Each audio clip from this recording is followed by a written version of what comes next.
Hello and welcome to the Jansen Journal, and we appreciate you coming today. And today I have with my on my show my guest Scott Vashaw, who is the Associate Director of Academic Services at the Michigan Virtual University. That's a mouthful. And also John Gregory, a principal in the district from Forest Hills Northern High School. So welcome both of you, and thank you both very much for coming and taking the time. I know that it takes a lot of time to do this, and I appreciate you doing that. So welcome to both of you, and appreciate you both coming. Michigan Virtual University is a nonprofit corporation that runs the Michigan Virtual School. And so today with my two guests, we're going to talk about that. We're going to find out what that is, and ultimately what does that mean for the citizens in the 28th District and kind of the Kent County area. And so we're going to talk through that a little bit. So Scott, I do have a question to start this out for you, and just give us a little background on the Michigan Virtual University. Well, the Michigan Virtual University has two divisions. One of them I spend the majority of my time working with is the Michigan Virtual School, and we serve K-12 students statewide. And the other division is called LearnPort, and it serves as a source of providing online instruction and help for all educators, whether they're instructors, paraprofessionals, administrators, cooks, and so on and so forth. But Okay. the virtual school is where I devote all my energy. So your school district is the whole state of Michigan. Yes, it is. It's quite large.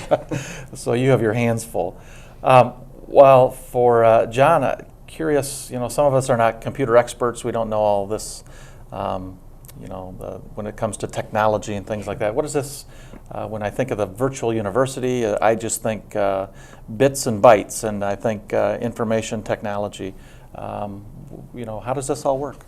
Well, students that are interested in taking a class online sign up through their counselor in school, and then they can either report to a computer lab during the day, or they can actually go on their computers at home and interact with a teacher that is somewhere in the state of Michigan that is giving them assignments, giving them quizzes, tests, and giving them feedback on how they're doing. So it's simply just logging on through the internet. It's all internet based, and students are able to log on from wherever they're at.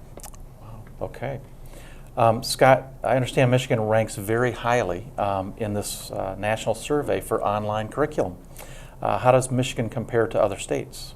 Well, we were very pleased this past November to receive recognition as the second rated or ranked online school in the United States. And that came from the Center for Digital Education. It's a nonprofit group that monitors, tracks, reports on, and evaluates online learning across the United States. And we were second, behind Florida Virtual School, which has a different charter and a different challenge and a set of guidelines than we do, but we're very pleased. And that ranking has much more to do with the support that the state legislature, the governor, the citizenry of the state of Michigan have provided to online learning. We're one of only two states that has an online requirement that students must meet in order to graduate, beginning with the class of 2011.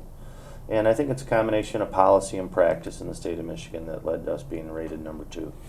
All right, so number 2 in the nation. We're actually leading in a very positive way in something in this nation. So for that, I thank you both for being part of that in this world that we live in today.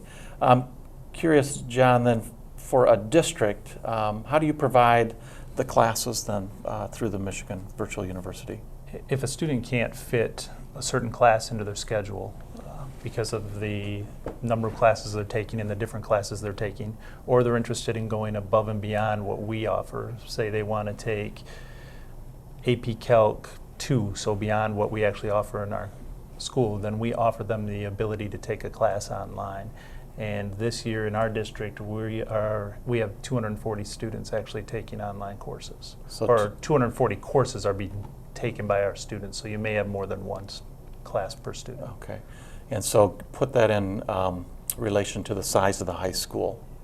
240 classes if there's only one student taking each of those? Just Sure. I know that's not this isn't probably exact science here, but just kind of curious in relation to the size of the high school. Well, for us, it's 240 out of our entire district, so there are 3 high schools. So Okay. that's out of about 3,000 students. Okay. Are All right. 240 classes are being taken. Very good. Okay. For Scott, how do we pay for this? You know, that's always often a question. In today's times, we're hearing tougher and tougher things happening in Michigan. So how do we pay for this? Well, the virtual school or university, as you described us in your opening comments, we're a 501c3 nonprofit entity. So we receive funding from a variety of sources. We have some federal grants that pass through the state of Michigan to us to operate the virtual school. We have some state appropriation money. And then lastly, we charge tuition. The lion's share of the funding that we receive comes through a tuition, and it's on a per course, per student basis. And so the school district, if they enroll a student in a course that's an online course, and as John described, the kid goes to the computer lab and it's one of their 6 courses, then they can receive full funding for that student. Their foundation grant is whole, and so the school would pay us for that student experience or that student course. Parents or students who want to go above and beyond what the school is offering them by taking courses at night from home or extra courses in the summer, again, may do so and deal directly with us at the virtual school. But in that case, the school would not be responsible for funding the course, the parent would be. Okay. All right. For John again, who can enroll in the Michigan Virtual School? And then for them, what does it cost if they happen to, let's say, be in the district but don't attend the high school? Any student can enroll in the class. Generally, again, it's a student that maybe can't fit a class into their schedule, or a student that wants to take 7 classes instead of our traditional 6. And for them, if it's one of their traditional 6 classes that they're enrolled in, then we pick up the cost for that. If it's beyond that, it's $220 for them to take that course. Okay. And then can it be as young as, let's say, middle school, or is there a limit on the age? I can answer Okay, that one. sure. We do have a small but growing middle school population. Okay. We offer 36 courses to middle school students. And last year we ran our first pilot at the elementary level. In grade 3, we ran a world language pilot with an entire district's 3rd grade class. And I think that it's indicative not of us trying to expand our market, because we're growing very rapidly just serving 9th through 12th graders, but a growing interest and acceptance that online learning is something that kids of all ages can gravitate toward and enjoy and benefit from. And so I think the middle school offerings and the middle school participation will grow, particularly in light of the increased rigor of the merit curriculum. I think it's going to require students to begin looking at taking a different set of courses in the middle school to best prepare them for high school, or maybe to create elective opportunities for them there. Okay. Well, this all sounds very, very exciting. For John, why did your school district decide to get involved in the virtual university? In the beginning, it was to give those kids more flexibility and give students opportunities that they may not have. If we, for example, we were talking about this earlier, Mandarin Chinese is becoming a big class for students to sign up in, but if we only have 6 kids sign up in to take that class, we can't really offer it in our traditional day. So this gives them an opportunity to actually take that class.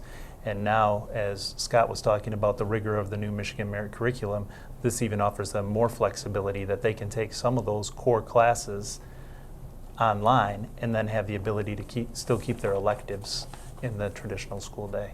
Okay. So we're hearing, with the graduation requirements, which has gotten, kind of mixed reviews, if you will, out there in the schools. If somebody struggles with a